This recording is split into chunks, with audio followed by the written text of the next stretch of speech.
Nah, itu dia.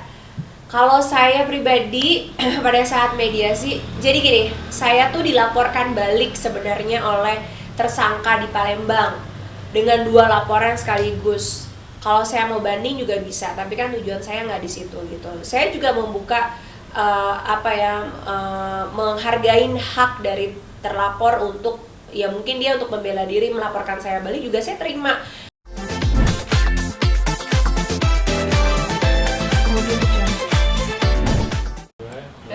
Udah ya, kakakku sedikit mungkin mengkonfirmasi perihal postingan yang menggegerkan. Sebenarnya kan kenapa posting itu tuh sebenarnya ya kayak menyuarakan aja sih, karena buat aku kan kalau dilihat kasus UU ITE ini kan banyak banget gitu, bahkan yang non selebriti juga banyak dan juga ditindaklanjuti. Aku juga lihat banyak sekali kasus-kasus yang memang yang dilaporkan, seandainya dilaporkan itu fans, itu tuh cepet banget gitu prosesnya, tiba-tiba udah diproses, intinya cepat. Nah, contohnya lagi yang mungkin terkuak naik di media itu kan yang aku lihat Ade yang laporannya Bapak Ahmad Saroni itu kayaknya dibawa, kalau saya nggak salah hitungan di bawah 6 bulan udah langsung ditahan gitu. Terus kemarin yang saya lihat juga kasusnya NM kan juga cepet banget, kayaknya laporannya tahun ini juga kemarin ditahan kan, karena kan waktu saya posting itu posisinya memang diberitakan ditahan. Makanya aku kayak kaget, kok kasus aku dari 2020 sekarang 2022 udah hampir berapa tahun gitu kok alot banget. Dan juga sampai bahkan yang aku lihat kasus-kasus UU ITE lainnya tuh saksi ahlinya mungkin cuma 2, ini kasus aku tuh sudah sampai 4 saksi ahli, ahli bahasa, ahli pidana, ahli UU ITE, dan tambahan terbaru adalah ahli dari segi bidang kedokteran gitu. Jadi kalau dilihat kayak apa ya, kok seribet ini sih gitu. Harusnya kan yang saya lihat proses saya tuh sudah sangat lama dan panjang, bahkan kayak orang sekali mediasinya nggak jalan langsung lanjut gitu. Sedangkan saya di schedulein mediasi lagi sampai hampir 4 kali kalau saya nggak salah. Saya ingat banget waktu itu saya lagi nganter anak saya di Yaman, baru berapa hari saya harus buru-buru pulang untuk kasus ini gitu. Jadi ya buat saya udah berlarut-larut banget ada apa. Terus berkas juga sama, sudah dilimpahkan kejaksaan dikembalikan lagi, oke nggak lengkap, dilengkapi dikembalikan lagi, dan sekarang dikembalikan lagi ke pihak kepolisian, dan akhirnya pihak kepolisian juga dan penyidik sudah melengkapi juga permintaan dari pihak kejaksaan gitu. Jadi ya buat aku bingung aja sih gitu, kok saya merasa seperti ada yang diistimewakan gitu. Makanya mumpung karena apple to apple, saya nggak mau menyamaratakan kasus yang tidak sesuai, tapi kan ini sama-sama UU ITE. Bahkan yang menariknya lagi adalah AD, NM itu satu status tersangka, sedangkan yang aku laporkan ini orangnya, tersangkanya, dia mendapatkan 2 status tersangka dari 2 laporan yang berbeda, yaitu dari laporan aku dia sudah jadi tersangka, dari laporan pihak kepolisian penyidik sendiri pun dia sudah menjadi tersangka gitu. Dan yang parahnya lagi kan dia menghilangkan barang bukti dalam kasus aku. Nah itu yang buat aku bertanya-tanya gitu, kok seperti ada khawatir ada yang dispesialkan. Saya juga jadinya ngerasa kayak nggak nyaman aja gitu. Pengen cepat selesai juga. Positif buat akunya adalah nggak berlarut-larut, nggak harus kayak kemarin harus ada proses BAP tambahan lah, harus tambah barang bukti lah seandainya, atau mungkin banyak juga kerjaan-kerjaan yang akhirnya tertunda karena menunggu kasus ini selesai gitu. Jadi buat aku pribadi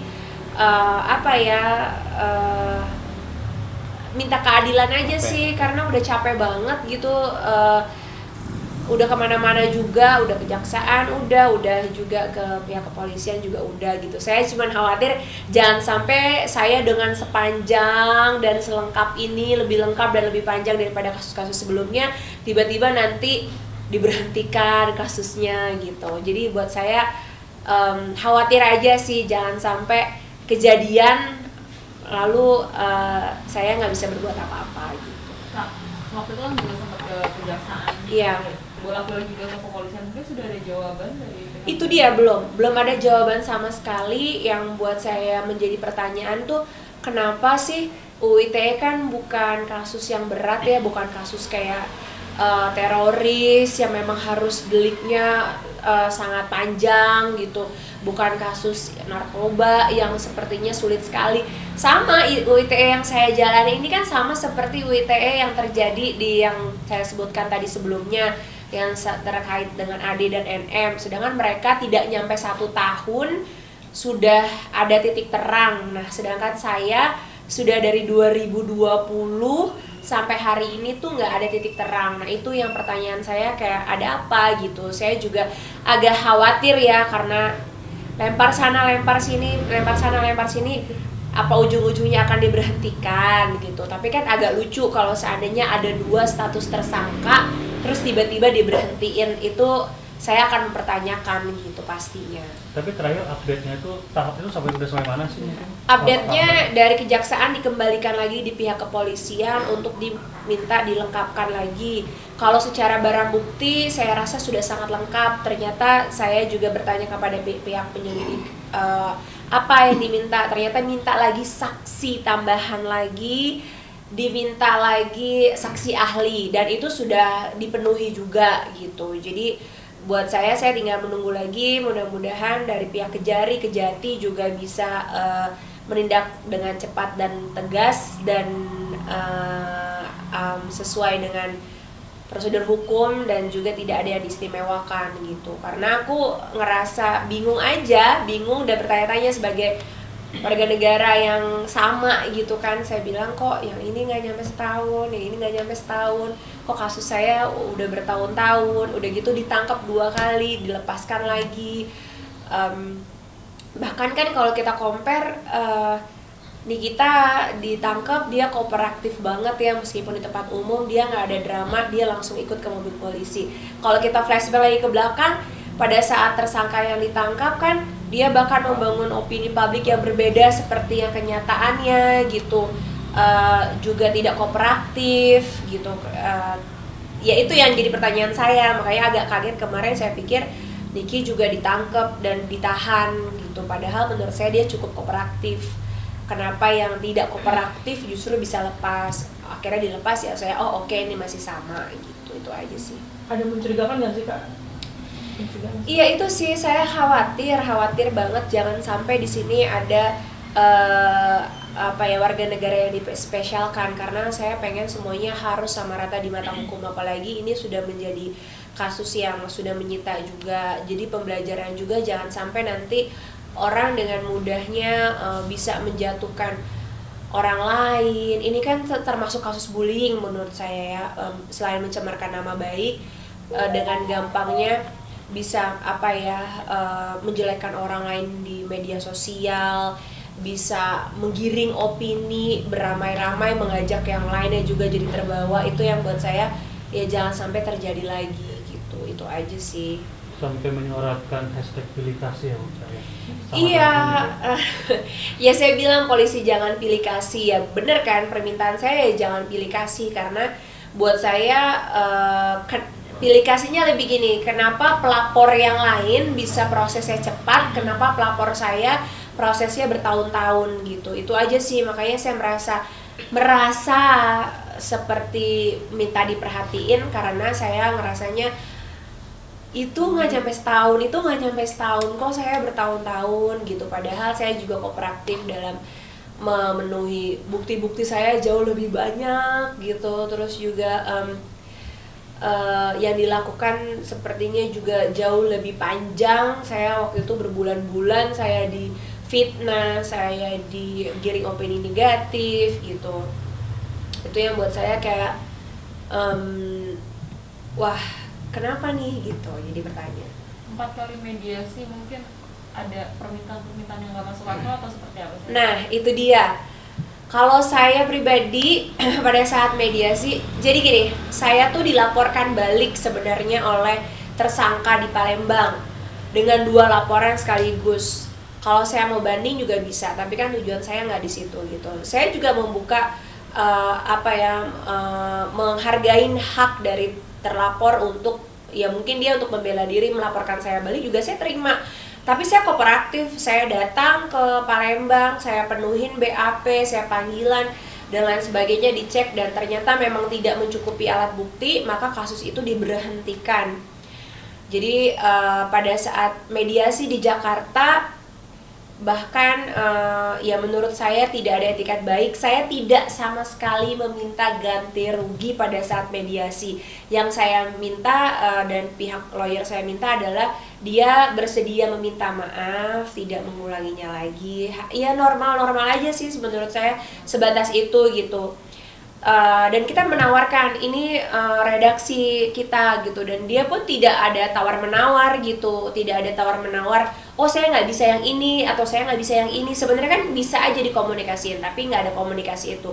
Bahkan memberikan permintaan yang nggak masuk akal, hapus konten YouTube kamu gitu, yang dimana menurut saya konten YouTube saya tidak ada menyebut nama dia dan menyenggol dia, sedangkan konten dia yang menyebutkan nama saya secara jelas itu banyak banget dan dia nggak mau hapus. Jadi buat saya gini, loh kamu yang dilaporkan, kok kamu yang minta permintaan ke pelapor gitu. Itu yang buat aku kayak waktu itu sama keluarga juga, kenapa kita melihat tidak ada etikat baik karena itu gitu. Justru dia yang minta, saya juga minta maaf sama dia minta juga saya menghapus konten YouTube saya yang cuma ada 1 dan itu tidak ada kaitan sama dia sama sekali, dan saya juga waktu itu bikin yang nggak kenal sama dia sama sekali gitu.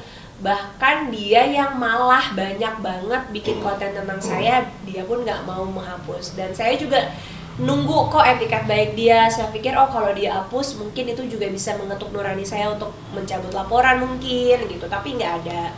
Kedua, saya ketemu lagi di mediasi di kasus yang dimana dia laporin saya di Palembang.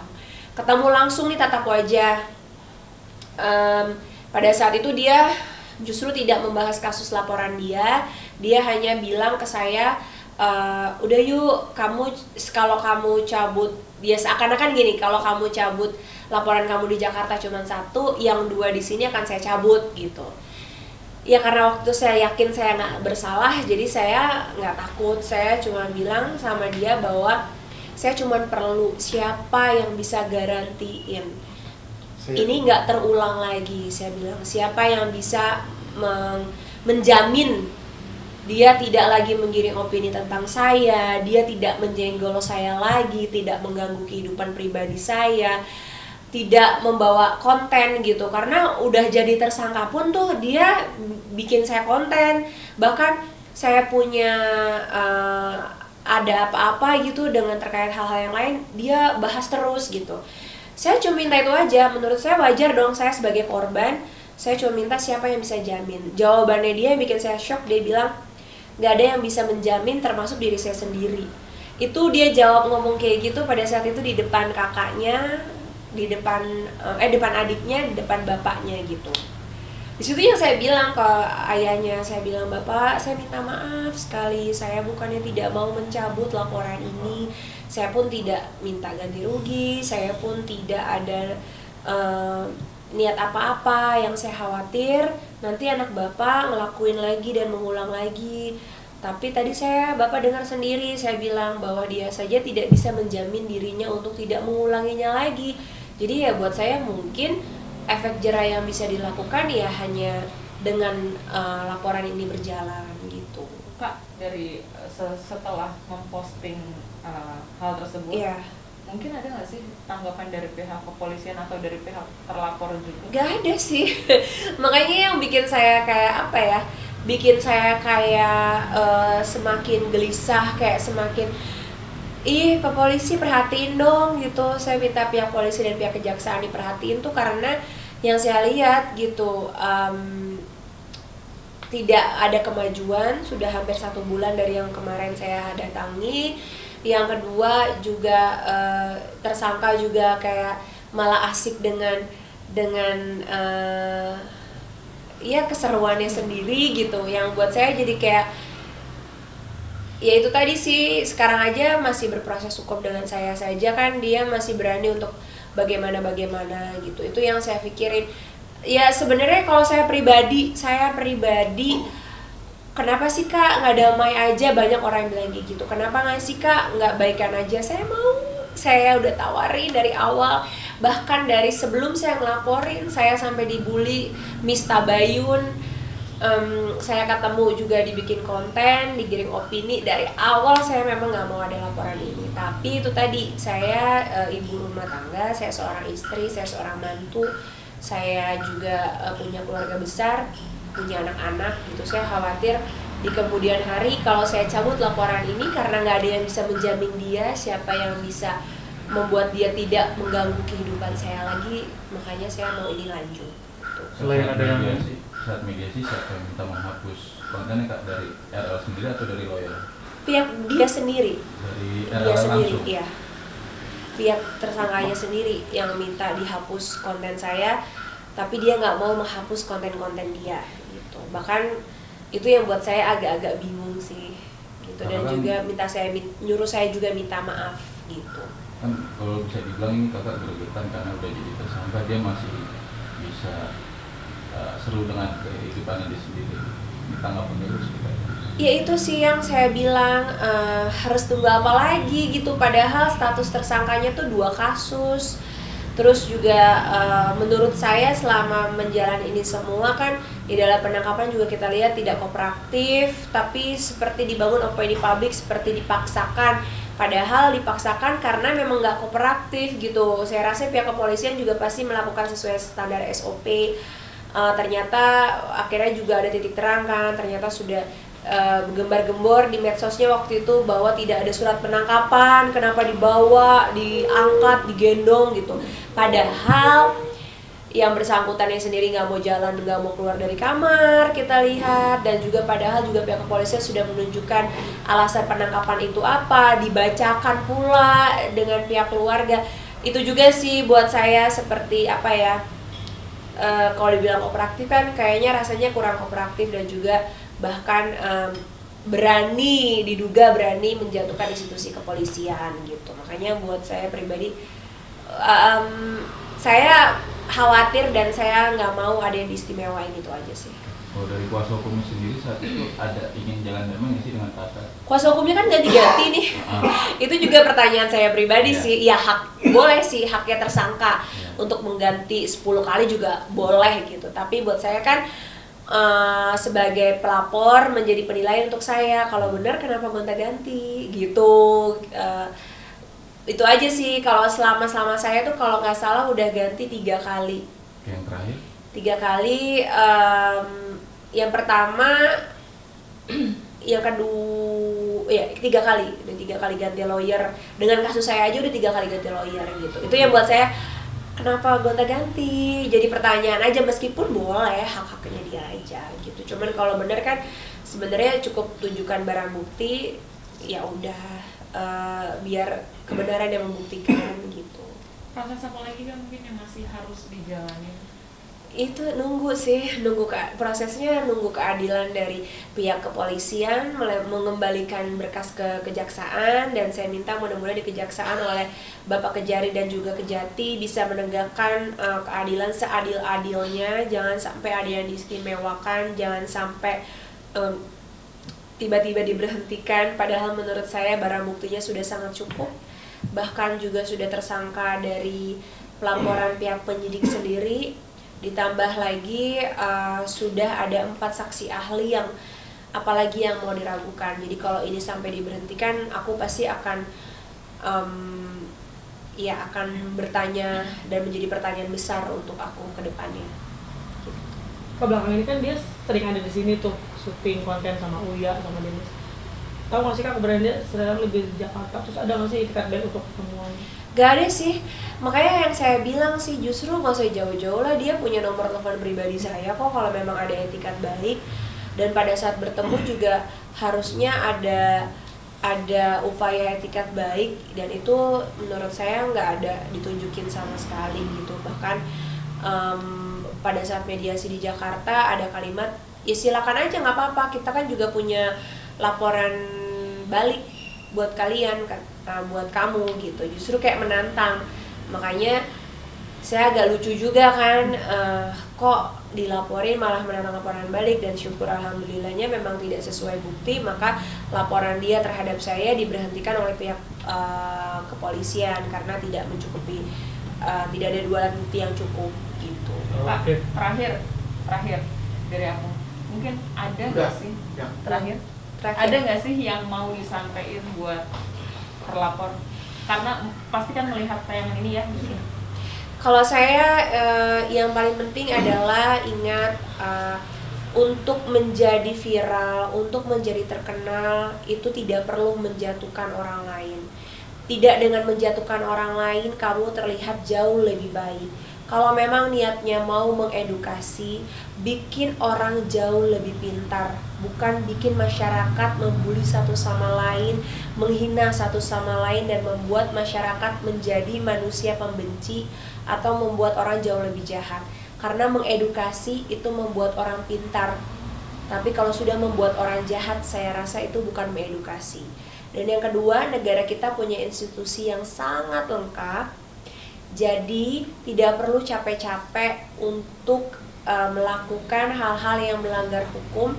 Lebih baik ikuti semua sesuai prosedur hukum dan juga laporkan terhadap institusi-institusi terkait gitu. Jadi jangan melakukan pembenaran atas gelar yang dimiliki, karena gelar yang dimiliki juga punya batasan-batasan dalam melakukan sesuatu gitu.